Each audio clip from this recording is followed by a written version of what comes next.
Qaranglar, nima turibdi? Nina, yavni Nina turibdi. Assalomu alaykum hammaga. Hozir men dastavkaga keldim. Mana bunaqa pilisos olib keldim mashina uchun. Lekin bu pilisos aytmayapman. Hozir ota-onalarning diqqatiga, ota-onalar sizlar uchun juda ham muhim, farzandinglarning e'tibori uchun, farzandinglarning ayniqsa kelajagi uchun juda ham muhim ma'lumotni aytmoqchiman.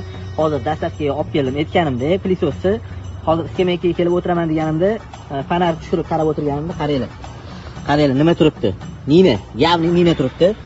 Hali bu Ninaga teganim yo'q. Hozir mana atrofda yana skameykalar bor. Shu skameykalarni mana ham to'ling. Skameykalar bor. Shu skameykalarni qarab chiqyapman. Bittama-bitta ota-onalar, farzandinglar sizlar shunaqa detskiy plashadkaga olib chiqqaninglarda, farzandinglar qo'linglarni qo'yib yorib, yugurib o'yinga berilib ketadi. O'yinga berilib har xil skameykalarga, hamnaqa kachelalarga o'tirib oladi. Sizlardan beso'roq o'zini o'yin qarorligiga borib, shuning uchun iltimos qilaman ota-onalar, o'zinglarni farzandinglarga e'tiborli bo'linglar, hamma narsani nazardan qochirmanglar. Hozir shunaqa narsalar juda ham ko'payib ketgan, ommalashib ketgan. Shuning uchun o'zinglarni farzandinglarni yana qaytarib o'taman. Kelajagiga bee'tibor bo'lmanglar. Tarbiyasini to'g'ri beringlar. O'rtoqlar, hammaga rahmat. Agar manfaatli bo'lgan bo'lsa, shuni iloji boricha maksimalni tarqatamiz.